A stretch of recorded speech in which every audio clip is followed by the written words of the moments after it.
예, 정읍 고창 출신 민주평화당 원내대표 유성엽입니다. 84일이 지나서야 겨우 국회가 문을 열었습니다. 국회 문을 열자고 릴레이 시위까지 했지만은 거대 양당의 다툼 앞에 무력하기만 했습니다. 그래서 법률로 제정을 하고자 합니다. 문호동 무임금의 원칙을 적용해서 일하지 않으면 월급과 수당 등 어떠한 지원도 받지 못하게 하겠습니다. 국회의원에 대한 국민 소환제 역시 반드시 필요합니다. 일하지 않는 국회를 대한민국에서 영원히 퇴출시키겠습니다. 친애하는 국민 여러분, 저는 문재인 정부의 성공을 간절히 바랐습니다. 촛불 시민혁명의 여망을 실현해서 새로운 대한민국이 되기를 간절히 소망했습니다. 비록 정부 여당의 성공으로 야당의 입지가 좁아진다 하더라도 국민의 삶이 나아지기를 진심으로 원했습니다.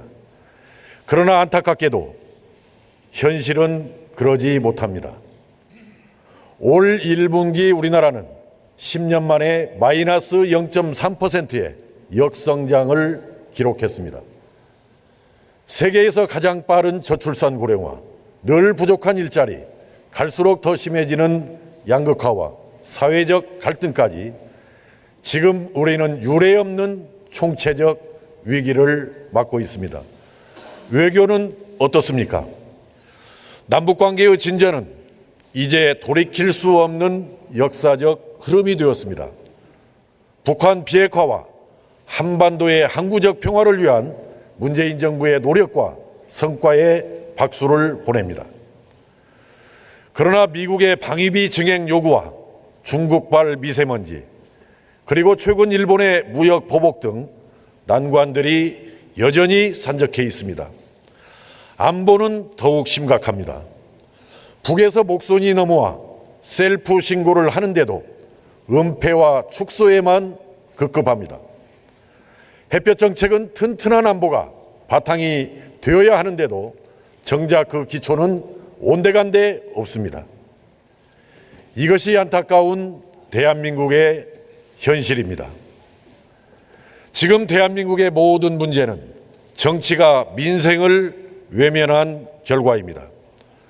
존경하는 국민 여러분, 우리 정치가 바로 서기 위해서는 먼저 선거제를 개혁해야 합니다.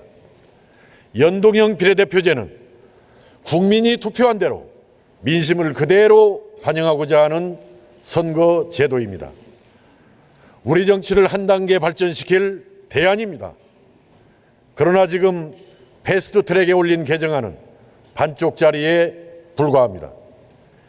이대로 국회의원 정수를 고정시킨 상태에서 비례대표 숫자만 늘린다면 농어촌 지역구는 큰 폭으로 줄어들게 됩니다. 실제로 지방 분권과 균형 발전에 심대한 위기로 작용할 것입니다. 무조건 비례대표제를 폐지하자는 한국당 제안 역시, 한국당이 좀 들어왔으면 더 좋았는데, 기득권 양당 체제를 유지 강화하고자 하는 꼼수에 불과합니다. 선거법 개정이 어렵게 상정된 만큼 우리 정치를 개혁하고 발전시킴과 동시에 지방균형 발전이 무너지지 않도록 해야 합니다. 또한 정치개혁에 있어 선거제 개혁과 분권형 개헌은 따로 봐서는 안 됩니다. 한 사람에게만 권력이 집중되는 제왕적 대통령제의 한계를 벗어나야만 비대해진 행정부를 견제하고 전직 대통령의 구속 릴레이를 막을 수 있습니다. 권력은 나누어야 부패하지 않는 법입니다. 또한 개헌은 문재인 대통령의 공약이기도 합니다. 선거제 개혁과 분권형 개헌을 연계해서 정치개혁을 반드시 실현시켜야 합니다. 존경하는 선배 동료 의원 여러분, 이명박 박근혜 정부는 국정을 농단하고 적폐를 쌓았으며 남북관계를 파탄내고 경제까지 망친 정부들이었습니다. 그런데 오히려 문재인 정부의 경제 성적이 경제까지 망친 이명박 박근혜 정부보다도 더 나빠지고 있어서 걱정이 이만저만이 아닙니다. 김대중 정권은 98년 취임 첫해 IMF 경제 위기를 극복하느라 마이너스 5.5%로 시작을 했습니다마는 99년부터 2002년까지 연평균 8%의 경이적인 성장률을 보였습니다. 그러나 노무현 정권 들어 연평균 성장률이 4.7%로 낮아졌습니다. 이명박 정권 3.3%, 박근혜 정권 3.0%로 급격하게 추락했습니다. 문재인 정권 들어서는 이보다도 더 낮은 최근 2년간 2.9%를 기록하더니 올해는 2% 초반에 머무는 사상 최악의 경제 성적표를 받을 것으로 예상되고 있습니다. 경제정책의 실패입니다. 소득주도 성장의 의도는 이해할 수 있으나 방법이 완전히 틀렸습니다. 진정 소득을 늘리려면 감세를 해야 합니다. 지난 6년간 근로소득세의 수입은 2배 가까이 늘었습니다. 월급은 제자리인데 세금만 2배로 늘었습니다. 근로소득세를 대폭 낮추어야 합니다. 또한 유류세 역시 즉각 폐지시켜 국민들의 부담을 덜어주어야 합니다. 감세 없이 임금으로 소득을 올리려다 보니 실질 가처분 소득은 오히려 감소한 것입니다. 소득 감축 경기 후퇴 정책이다. 좌회전 깜빡이를 넣고 후진하고 있다라는 뼈아픈 지적들이 나오는 이유인 것입니다.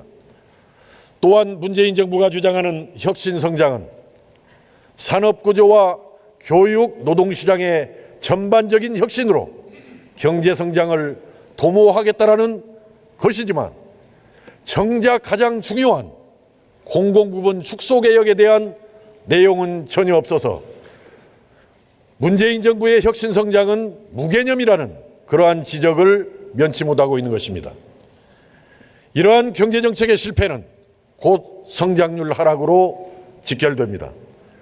정부는 올해 성장률을 2.4에서 2.5%로 전망하지만 5년간 단 한 번도 못 맞춘 것을 감안하면 희망사항에 불과합니다. 오히려 시장의 전망대로 2%대 초반 또는 1%대 후반이 될 가능성이 매우 높습니다. 잃어버린 20년이라는 장기 불황의 늪에 봉착할 수도 있습니다. 정부는 대외경제 탓을 하지만 해묵은 단골 핑계일 뿐입니다. 더 큰 문제는 이명박, 박근혜, 문재인 정권 모두 확장재정, 즉 세금 더 걷어서 쓰는 것 말고는 대안을 제시하지 못하고 있다는 것입니다. 재정지출을 포함한 공공부문의 지출은 일반적으로 수익성 또는 생산성이 낮아서 민간 부분이 외면하는 분야에서 주로 이루어집니다. 즉 구축 효과가 발생하는 재정정책을 장기적으로 사용하는 것은 결국 나라의 성장 잠재력을 깎아먹는 고육지책일 뿐입니다. 재정 건전성도 문제입니다. 정부는 국가 채무 비율이 40% 수준이라 괜찮다라고 하지만 이는 향후 적자가 확실한 국민연금, 건강보험을 전혀 고려하지 않는 수치인 것입니다. 이미 국가부채는 1,700조를 돌파하였고 공무원 군인연금의 충당부채는 매년 100조 원씩 늘고 있습니다. 결국 재정 확장은 답이 아닙니다. 열이 난다고 해서 해열제만 먹이는 것은 임시방편에 불과합니다. 경제난과 경기부진의 근본적 원인을 찾아서 적실한 정책 처방을 해야만 합니다. 3당 교섭단체만 참여하는 경제 원탁 토론회는 아무런 의미도 없습니다. 또 다른 정쟁의 장이 될 뿐입니다. 이보다는 정부와 5당, 전문가와 시민단체 등 경제 구성원 모두가 참여해서 경제난의 원인을 정확하게 파악하고 구체적 대안을 마련하기 위한 경제 살리기 국민참여회의를 즉각 구성할 것을 강력하게 촉구합니다. 존경하는 국민 여러분, 우리 경제난의 해법을 DJ이노믹스에서 찾아야 합니다. 5년 안에만 극복해도 세계적 찬사를 받을 것이라던 단군일의 최대의 환란을 1년 만에 극복해내고 99년부터 2002년까지 연평균 8%가 넘는 경이적인 성장을 이룩한 그때의 정책을 되새겨야 합니다. 당시 DJ 정부의 핵심 정책은 공공부문 20% 감축이었습니다. 지금 필요한 정책이 바로 공공부문 축소 개혁입니다. 현재 우리나라 공무원은 170만 명입니다. 인건비로만 한 해 80조 원이 쓰이고 있습니다. 370조의 부채를 지닌 공기업 평균 연봉은 7,800만 원으로 일반 근로자의 2배 수준입니다. 부패지수는 OECD 최하위권이고 청와대를 비롯한 고위공직자 3명 중 1명은 강남 아파트를 보유하고 있습니다. 이러다 보니 청년 취업준비생 3명 중 1명은 공무원을 준비하고 있으며 청소년들 장래희망 1순위 역시 공무원이 되어버렸습니다. 세계적 투자자 짐 노저스는 10대의 꿈이 공무원인 나라에는 투자할 매력이 없다라고 했습니다. 외국 언론에서는 한국에서 공무원 되는 것이 하버드 입학보다도 어렵다며 냉소하고 있습니다. 상황이 이런데도 정부는 공공부문 일자리 81만 개를 늘리겠다라고 합니다. 공무원 17만 명을 신규 채용하겠다 합니다. 17만 명을 신규 채용하면 30년 근속 기준으로 연금까지 총 327조 원의 예산이 소요됩니다. 이 모두가 결국 세금입니다. 세금으로 성장시키고 세금으로 일자리를 만드는 것은 결국 미래를 팔아 현재를 사는 것입니다. 우리는 공무원을 늘리다 파탄 나버린 그리스 사태를 직시할 필요가 있습니다. 170만 공무원 중 30%인 50만 명을 감축하여야 합니다. 또한 공무원 연금을 대폭 줄이고 공기업 처우도 크게 줄여서 거품을 걷어내야 합니다. 그래야 우수한 청년들이 민간으로 진출하게 되고 경제가 선순환하게 됩니다. 그리고 여기서 확보한 재원으로 실업수당의 규모와 기간을 확대하고 재취업 교육을 내시로 하는 등 사회 안전망을 촘촘하고 튼튼하게 구축해야 합니다. 나아가 이를 바탕으로 노동의 유연성을 높이는 노동개혁을 반드시 이루어야 합니다. 그래야 나라의 경쟁력이 살아나고 장기 불황의 늪에서 벗어날 수 있습니다. 국민 여러분, 공무원이 꾸민 나라에는 희망이 없습니다. 경제를 살리기 위해, 희망을 찾기 위해 늦었지만 지금부터라도 대대적이고 적극적인 공공부문 축소 개혁에 즉각 착수해야 합니다. 최저임금에 대해서도 한 말씀 드리고자 합니다. 2년간 30%의 급격한 최저임금의 상승은 결국 서민의 일자리를 빼앗고 우리 경제를 힘들게 하였습니다. 사실 내년도 최저임금은 동결해야 합니다. 그러나 정 어렵다면 적어도 업종별 차등 지급이라도 해야 합니다. 업종의 특성을 무시하고 일괄적으로 지급하는 것은 오히려 평등이 아닌 역차별입니다. 소상공인과 농민에 대한 업종별 차등 적용을 다시 한번 심도 있게 검토하길 당부드립니다. 존경하는 국민 여러분, 3당 국정에서 농업이 소외된 지 오래되었습니다. 3당 대표연설 어디에서도 농업에 대한 말씀이 한마디도 없어 유감스럽습니다.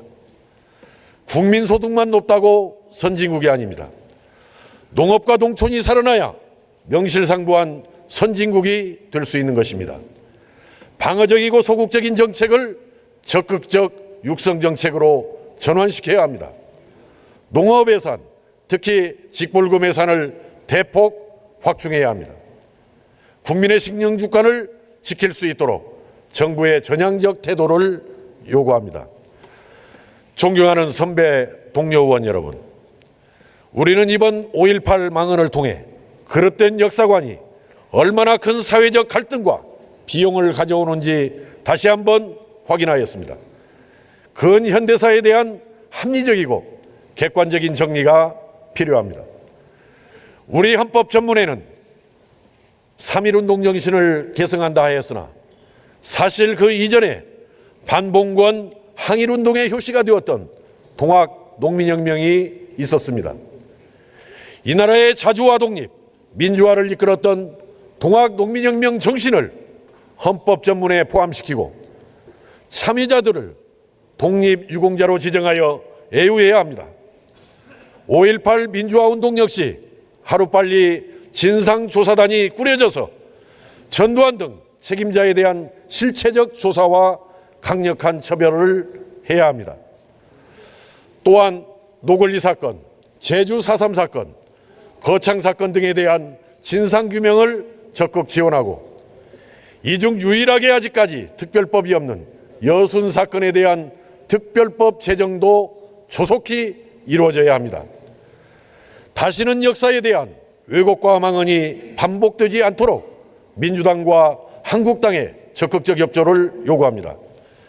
친애하고 존경하는 국민 여러분, 대한민국이 다시 일어나기 위해서는 우리는 익숙한 것들과 결별해야 합니다. 정치에서는 제왕적 대통령제와 결별하고 민심을 그대로 반영하는 완전한 연동형 비례대표제를 도입해야 합니다. 경제는 잘못 설계된 소득주도 성장에서 벗어나서 공공부문을 과감하게 축소개혁해야 합니다. 민주공화국이 아닌 공무원 공화국을 탈피해야 합니다. 무엇보다도 기득권 양당 체제와 작별해야 합니다. 남탓만 하며 기득권 유지에 급급한 적대적 공생정치와 영원히 결별하고 변화와 희망의 새로운 정치로 나아가야 합니다.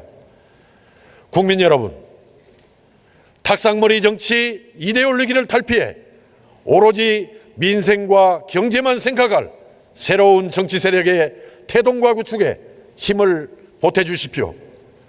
저희가 대한민국의 새로운 희망을 만들어 가겠습니다. 감사합니다.